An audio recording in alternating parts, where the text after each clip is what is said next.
My interest in helping people in need really stemmed from my faith, but also from my parents. My parents instilled in us the value of helping those in need, and my dad was a trauma surgeon, and my mother was a trauma nurse, and we'd stop at roadside accidents. There was once a couple who'd been in an accident, and they stopped to help, and my dad was credited by this guy with helping save his life because he had him stabilized as the paramedics arrived.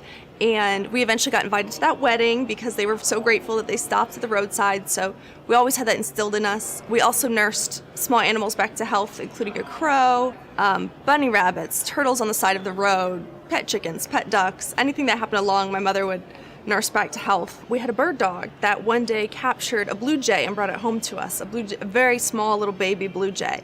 And we fed it out of a little dropper. We put lunch meat and eggs in a blender, and my mom would grind it up and feed it to the bird like how a mama bird would feed a baby bird, and we tried to nurse it back to health and set it free. And the next day the dog brought the blue jay back again. So we nursed it back to health and we took good care of it, and we tried to set it free and it just wouldn't leave. And it ended up being our pet. It flew all around the house. It never was caged. It would, when you showered, fly in and take a little bird bath while you're showering. It would sit on the edge of your cereal bowl and just look at you and try to eat some of your cereal.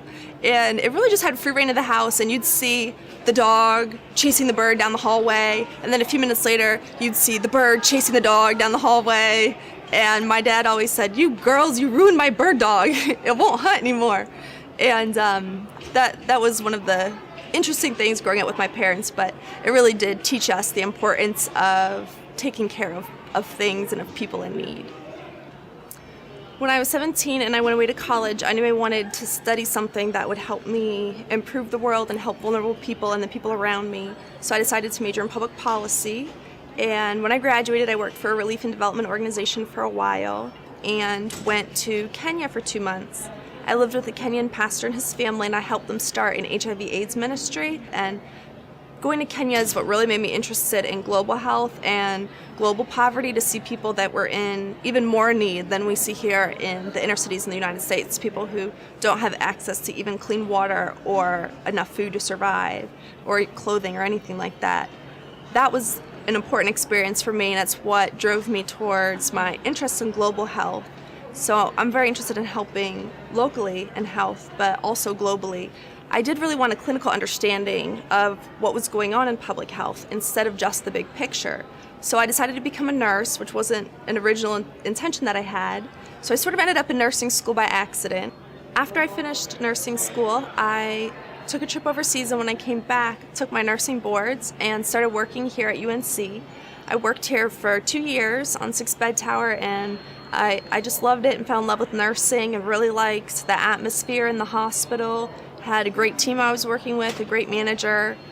So I've continued to work part-time as a nurse, and I'm now doing a Master's of Science in Public Health here in the Gillings School of Global Public Health through the Academic Assistance Program, which pays part of my tuition.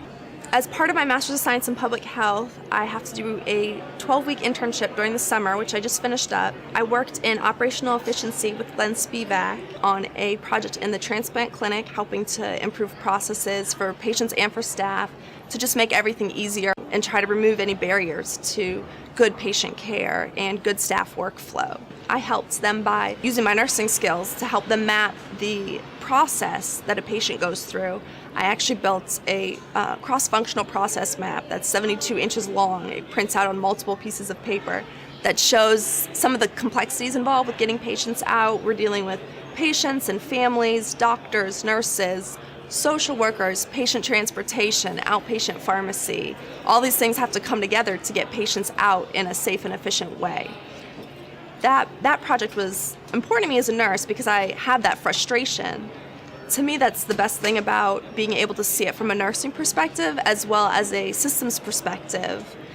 The internship sort of brought that together for me. I could see, here are the problems that I face as a nurse or as a patient when I'm here, and here's sort of the effect that has. How does making things easier for nursing or easier for physicians or easier for patients, how does that affect the system as a whole? How can we improve things in one area without making things worse in another area?